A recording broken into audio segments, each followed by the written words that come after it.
आपका हमारे चैनल वैदिक दुनिया में स्वागत है। क्या आप ये सोचते हैं कि काश मेरा थोड़ा सा स्टैमिना और होता, थोड़ी सी ताकत और होती? अगर हाँ, तो आज के इस वीडियो में मैं आपको एक ऐसी रेमेडी के बारे में बताऊंगा जो कि आपके स्टैमिना और स्ट्रेंथ को बढ़ा सकती है, बिना किसी केमिकल के और बिना किसी साइड इफेक्ट्स के, वो भी सिर्फ 1 कप पीने से। तो आज हम डिस्कस करेंगे एक यूनिक, सिंपल और पावरफुल आयुर्वेदिक रेमेडीज, क्योंकि बिना किसी रिस्क के आपको जो तनाव और टाइमिंग को नेचुरल बढ़ाने में आपकी मदद करेगी। और ये इतनी पावरफुल है कि सिर्फ 1 कप रोजाना पीने से ही आपको घोड़ों जितनी शक्ति दे सकती है। जी हाँ, ये कोई मजाक नहीं है, बल्कि सच में यह रेमेडी मर्दों के लिए बहुत ही ज्यादा फायदेमंद है। बिना किसी देरी के इस वीडियो को शुरू करते हैं और जानते हैं इस रेमेडी के बारे में पूरी डिटेल के साथ। उससे पहले मित्र, आपसे निवेदन है कि कमेंट बॉक्स में जय सीताराम, जय हनुमान अवश्य लिखें, और आपको वीडियो पसंद आती है तो वीडियो को लाइक करना ना भूलें। दोस्तों, आयुर्वेद कहता है कि आपकी यौन शक्ति सिर्फ फिजिकल नहीं, बल्कि आपकी ओवरऑल हेल्थ का भी एक इंडिकेटर है। अगर आपका यौन स्वास्थ्य ठीक है, तो यह दर्शाता है कि आपकी बॉडी और माइंड सही से काम कर रहे हैं। दरअसल हमारी बॉडी में सब कुछ आपस में जुड़ा हुआ होता है और इन सभी इंटरकनेक्टेड सिस्टम्स को कंट्रोल करता है। आपके अंदर का भोजन बेसिकली वह वाइटल एनर्जी है जो कि इम्यूनिटी, स्टैमिना और एंड फ्यूरियस सब कुछ बनाए रखती है। और ओजस डिपेंड करता है हमारे तीनों दोषों के ऊपर। दोस्तों, पुराने समय में ब्रह्मचर्य के लिए एक उचित शिक्षा दी जाती थी और लोग ब्रह्मचर्य को लेकर सजग रहा करते थे। और हर व्यक्ति ब्रह्मचर्य के नियमों के बारे में जानता था और यह भी जानता था कि ब्रह्मचर्य के समय किन सजगता को ध्यान में रखना होता है। लेकिन बीच में समय ऐसा रहा जिसमें ब्रह्मचर्य की अवधारणा बिल्कुल लुप्त हो गई और लोग अपनी मनमानी का आचरण करने लगे। और ज्यादा दिक्कत तो तब आई जब इस आधुनिकता का प्रभाव लोगों पर पड़ने लगा और लोगों के पास इंटरनेट और मोबाइल पहुंचने लगा। और इसका परिणाम यह हुआ कि लोग ब्रह्मचर्य का पालन करने का नियम छोड़ दिया, मतलब तक भूल गए, क्योंकि यह आधुनिकता लोगों को वैसी चीजें उपलब्ध करवाने लगी जो लोगों के ब्रह्मचर्य को तोड़ने लगी। और लोग अपने मोबाइल में ऐसी चीजें खोजने लगे और ऐसे चलचित्र देखने लगे जिनसे आज की हमारी युवा पीढ़ी को बहुत ही बड़ी बड़ी नुकसान झेलना पड़ा। इसका असर लोगों को अपने शरीर पर देखने को मिला, मानसिक स्तर पर देखने को मिला। लोग इससे बहुत चिंतित हुए और इसको सही करने के लिए हर संभव प्रयास करने लगा। और धीरे धीरे ब्रह्मचर्य की अवधारणा फिर से लोगों में आने लगी और आज लोग ब्रह्मचर्य के बारे में सजग हो रहे हैं और इसके मतलब को समझकर इसे अपनाने का प्रयास कर रहे हैं। गौतम बुद्ध ने ब्रह्मचर्य के पालन पर अपने बहुत सारे उपदेशों में उपदेश दिया और आज हम इसी विषय पर बात करने वाले हैं कि ब्रह्मचर्य की शक्ति जो होती है उसको कैसे ठीक किया जाए, उसको कैसे सुधारा जाए। आज हम बात करेंगे ऐसे ही वीर्यवर्धक योग के बारे में जो ठीक करेगा। इसके साथ साथ तुम्हें कुछ और चीजों के बारे में ध्यान देना होगा। आप उन पर ध्यान देंगे तो आपको और भी अधिक लाभ प्राप्त होंगे और तेजी से आपको लाभ प्राप्त होंगे। चलिए सारी बातें बड़े विस्तार से और आसान शब्दों में समझते हैं। एक बार एक बौद्ध भिक्षु अपने कुछ शिष्यों के साथ एक आश्रम में रहा करते थे। वह गुरु अपने सभी शिष्यों को रोजाना उपदेश दिया करते थे और जीवन में सही राह पर चलने का मार्गदर्शन दिया करते थे। एक बार एक नौजवान लड़का उन गुरु के पास आता है और आकर उन गुरु से कहता है कि हे गुरुवर, मैं अपने शरीर का नाश अपने ही हाथों कर चुका हूं। मुझे कमजोरी और थकावट हमेशा बनी रहती है, क्योंकि मैं जब 16 साल का था तभी से मुझे गलत कार्यों की आदत लग गई। तभी से मैंने अपने शरीर की शक्ति को पानी की तरह बहाना शुरू कर दिया। मुझे कुछ समय तो आनंद की अनुभूति हुई, लेकिन कुछ समय बाद ही मुझे समझ आ चुका था कि मैं अपने जीवन को बर्बाद कर रहा हूं। इसीलिए गुरुवार, मुझे कोई ऐसा उपाय बताइए जिससे मैं अपनी ऊर्जा, अपने शरीर की शक्ति जो नष्ट हो चुकी है, उसकी भरपाई कर पाऊं, ताकि मेरा शरीर पहले की तरह ऊर्जावान हो जाए। इसके बाद वह गुरुजी उस नौजवान लड़के से कहते हैं कि बेटा, इसका समाधान मैं तुम्हें विस्तार से बताता हूं। तुम इसे बड़े ही ध्यान से सुनो।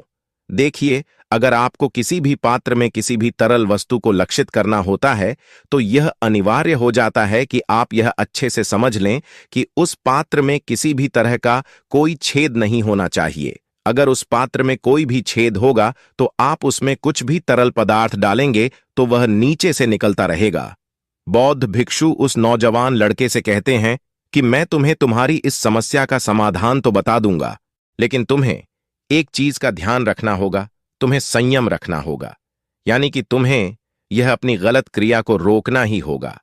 मैं जानता हूं बेटा कि मन को रोकना सरल काम नहीं है, क्योंकि मन व्यक्ति को बड़ा ही भटकाता रहता है।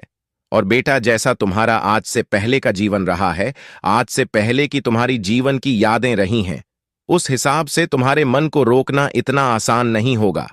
तुम्हारे मन में वही विचार आएंगे और फिर तुम्हारा मन फिर से वही क्रिया करना चाहेगा। लेकिन अगर आप एक संकल्प लेते हैं कि आज से मैं यह सब गलत क्रियाएं छोड़ दूंगा, नहीं करूंगा, तो आप धीरे धीरे अपने मन पर काबू कर पाएंगे। और कुछ दिनों के संकल्प के बाद एक समय ऐसा आएगा जब आप अपने मन पर विजय हासिल कर लेंगे। लेकिन अगर आप क्रियाओं को नहीं रोकेंगे और निरंतर अपनी क्रियाओं में लीन रहेंगे तो आपको वह समय कभी नहीं मिलेगा जब आप अपने मन पर काबू कर पाएं।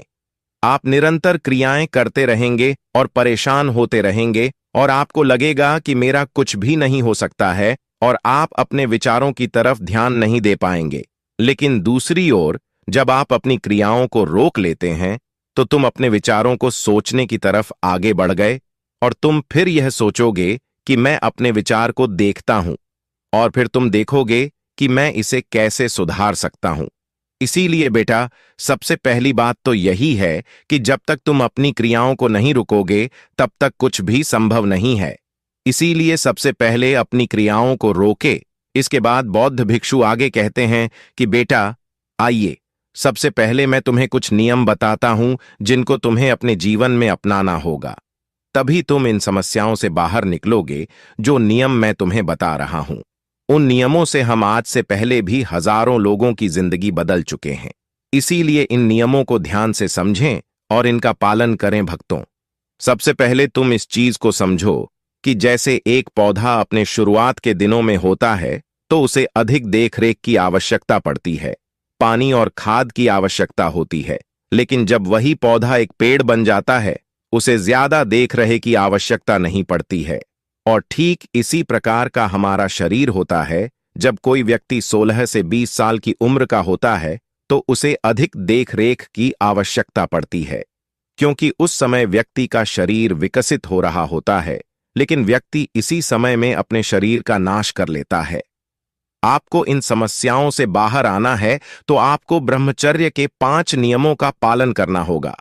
इन नियमों को समझने के बाद मैं तुम्हें बताऊंगा कि कैसे तुम अपने वीर्य के नुकसान को ठीक कर पाएंगे। आगे बौद्ध भिक्षु पहला नियम बताते हुए कहते हैं कि अपने ऊपर सूक्ष्म दृष्टि रखनी होगी। भक्तों, जो इंसान लापरवाह है वह ब्रह्मचर्य का पालन नहीं कर सकता। इसके लिए आपको समझना होगा कि अगर आपके मन में कोई छोटा सा भी विचार आता है काम से संबंधित, तो वह एक विचार ही आपको भ्रष्ट करने के लिए काफी है। इसको आप इस तरह से समझते हैं कि जैसे कोई एक भूसे के ढेर है, उस भूसे के ढेर में एक आग की चिंगारी भी लग जाती है तो वह एक आग की चिंगारी उस पूरे भूसे को जलाने के लिए काफी है। वह एक आग की चिंगारी उस भूसे को जलाकर राख कर देगी और तुम्हें पता भी नहीं चल पाएगा। वैसे ही आपके मन में पहले से ही बहुत सारे को संस्कार संग्रहित हैं और जैसे ही काम रूपी विचार आता है और आप उस विचार पर ध्यान देने लगते हैं, उसमें रुचि देने लगते हैं, तो भूसे की तरह वह एक विचार रूपी चिंगारी ही फिर से तुम्हारे मन को तृप्त कर देगी और आपके मन में पहले की जो स्मृतियां हैं वह पुनः उस चिंगारी से जल जाएगी और आपकी स्मृतियों में छिपी हुई काम वासना आपको पुनः गलत क्रियाएं करने के लिए प्रेरित करेगी। इसीलिए बेटा, बहुत जरूरी हो जाता है कि आप अपने विचारों की तरफ ध्यान दें। अगर कोई छोटा सा भी विचार आता है तो उसको पुनः हटाए आगे। बौद्ध भिक्षु दूसरा नियम बताते हुए कहते हैं कि आपको व्यायाम करना होगा। बेटा, अगर आप निष्क्रिय जीवन जी रहे हैं और व्यायाम नहीं करते हैं तो आप अपनी ऊर्जा को सही दिशा नहीं दे पाएंगे। आपने ब्रह्मचर्य का पालन तो किया, ऊर्जा भी संग्रहित की, लेकिन ऊर्जा का प्रयोग आप ठीक ढंग से नहीं करेंगे तो वे एक बनेंगे और गलत स्थानों पर आपकी ऊर्जा खर्च होना शुरू हो जाएगी। इसीलिए रोजाना आप 1 घंटे के लिए ऐसा मजबूत व्यायाम करें जिसमें आपका पसीना निकले, जिसको करने से आप थके, जिससे कि आपके शरीर में टूट फूट है, मांसपेशियां ब्रेक होती हैं, आपकी ऊर्जा उन मांसपेशियों को ठीक करने में लग जाए और इससे आपको बहुत ही अच्छे लाभ प्राप्त होंगे।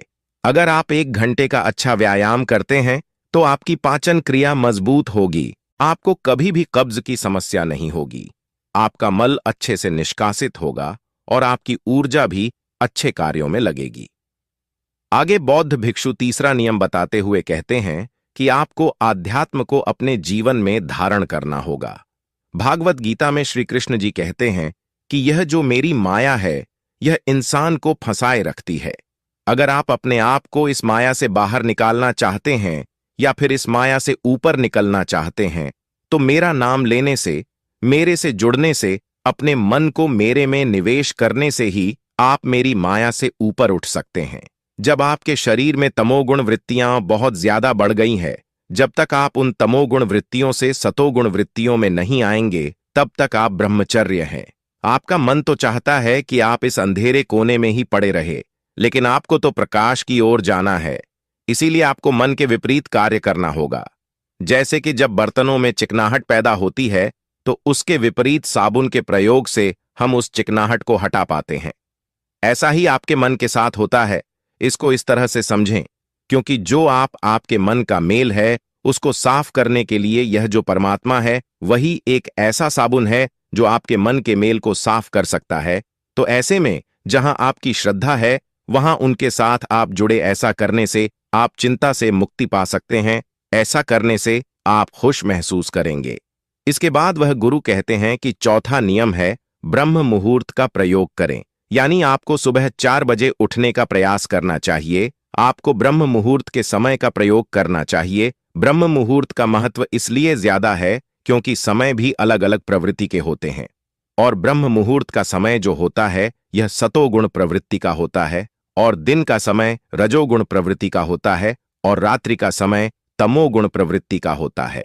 सतोगुण प्रवृत्ति समय के दौरान आप ध्यान साधना और मन को शांत करने वाली क्रियाएं कर सकते हैं। इस समय में आप अपने ऊपर काम कर सकते हैं।